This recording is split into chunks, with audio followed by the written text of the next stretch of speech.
Recently, we beat Pokemon FireRed and LeafGreen how Nintendo intended, again, but this time we use the official Nintendo Power Guide. Check it out in the description if you haven't already, because since we passed the like goal on that video, today we are going to be continuing that journey by completing the post-game of Pokemon FireRed and LeafGreen how Nintendo intended, thanks to this Nintendo Power Guide. Like, subscribe, all that, and let's load up our copy of Pokemon LeafGreen and begin. First, we have to meet Bill at the Cinnabar Island Pokemon Center, then set sail over to One Island, appropriately named One Island. We say hello to Celio here, who is Bill's friend that is also working to repair the PC system since it broke as soon as we got here or something. We need to help them out by delivering a meteorite to their friend, but first let's check out the rest of the island a bit more. We head on over to the Kindle Road and find the Ember spot where we soak it in and get to heal our Pokemon.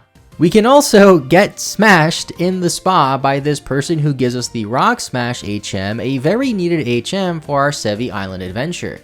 As we continue north, we arrive at Mount Ember, home of Moltres, a fire and flying type legendary Pokemon that you'll need much patience to catch. Getting to the Moltres Meltdown battle was pretty simple, and once we encounter it, I Thunder Wave it, whittle it down a little bit on its HP, and get so lucky to catch it in just a regular Pokeball. That's all we need to do on One Island for now, so let's sail over to Two Island next.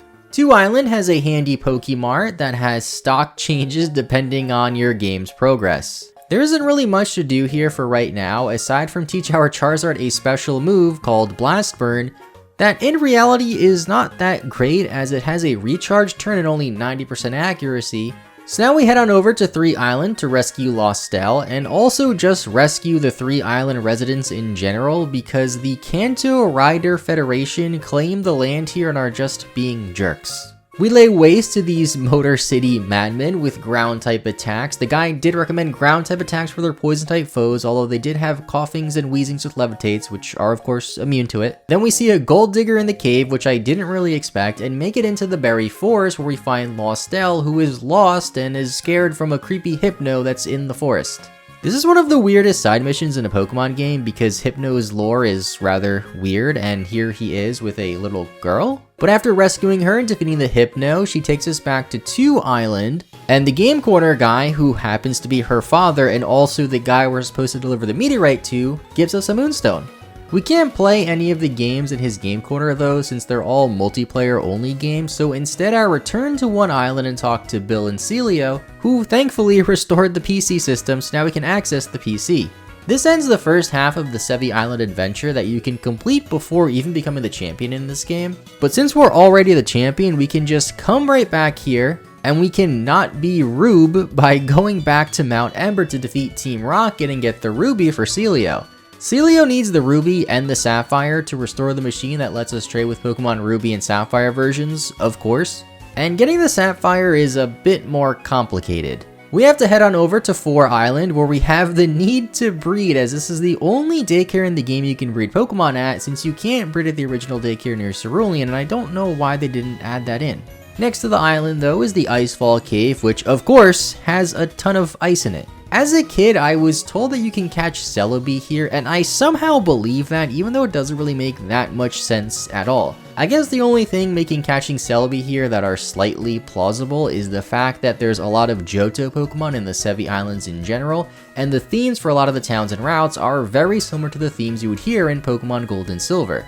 Anyway, once inside the cave, we meet Lorelei from the Elite Four and help her stop Team Rocket, who are trying to regroup after losing their leader Giovanni, or something like that. I'm really not too sure what they're trying to do here. We learned about their warehouse on Five Island though that we have to go to next, but since we only have one of the two needed passwords to enter it, we need to go to the Sixth Island, which is one of the weirdest islands, to get the other password. To get the other password, we have to visit the Dotted Hole, which has a ton of Braille, and I really don't understand why they thought Braille was such a good idea in the 3rd generation era of Pokemon here. And to get into the cave, we have to face the Braille door and use Cut, and I don't understand how I knew how to do this as a kid, but I guess I somehow figured it out since I do remember beating the Sevii Islands and going into the Rocket Warehouse. The Sapphire is located at the bottom But of course, as soon as we reach the bottom, the Sapphire gets stolen right in front of us by one of Team Rocket's grunts, or scientists rather.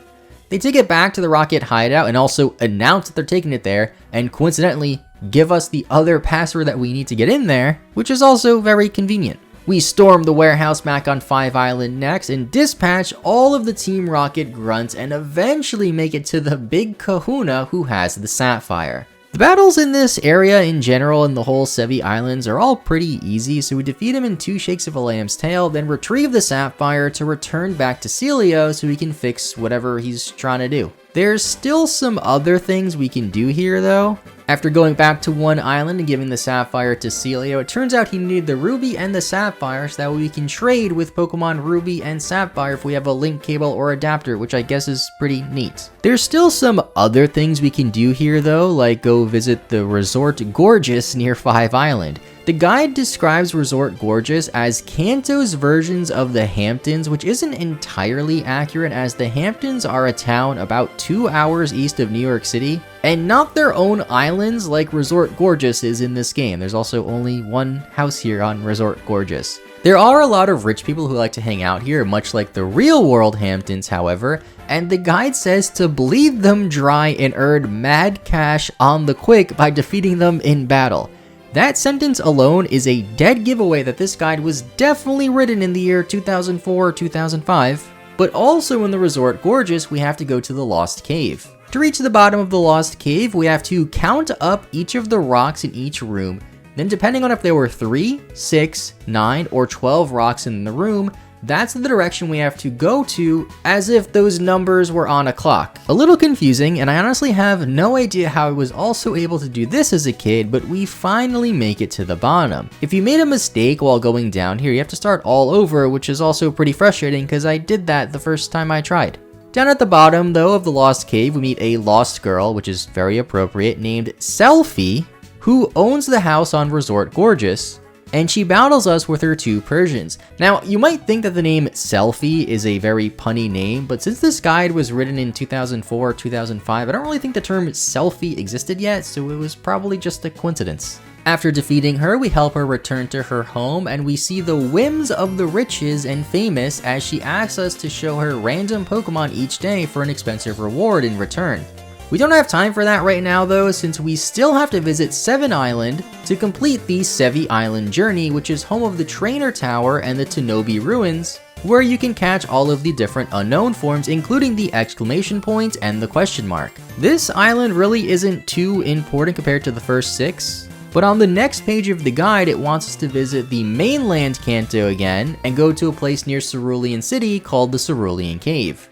It takes Mewtwo to tango, as the guide says, since this is where we catch the legendary Pokemon Mewtwo. We still have our Master Ball in our bag, and the guide suggests that this is a good time to use it, so I chuck the Master Ball to catch Mewtwo on the first try, then flip to the next page of the guide to see it explain how to read Braille, which would have been a lot more useful a few hours ago, and then have it explain specially colored or shiny Pokemon to us, which not too many guides do. At the time, shiny Pokemon weren't really officially called Shiny Pokemon 2 and they didn't have a proper term, and I think shiny Pokemon sounds a bit better. Following that, the guide just shows the Pokédex, so that's completing the post-game of Pokemon FireRed and LeafGreen as intended. I very rarely ever do the Sevii Islands in this game, and to be honest, now that I think about it, I think the only other time I completed the Sevii Islands was when I first played this game as a kid, so I didn't really remember that much. But it was fun to look back at the story of the Sevii Islands, even though it was kind of all over the place and didn't make that much sense. It was cool how it kind of filled in the gaps of Team Rocket between the Gen 1 and Gen 2 games. But if you enjoyed this video, consider hammering away at that like and subscribe button if you haven't already. Thanks for watching, and bye bye.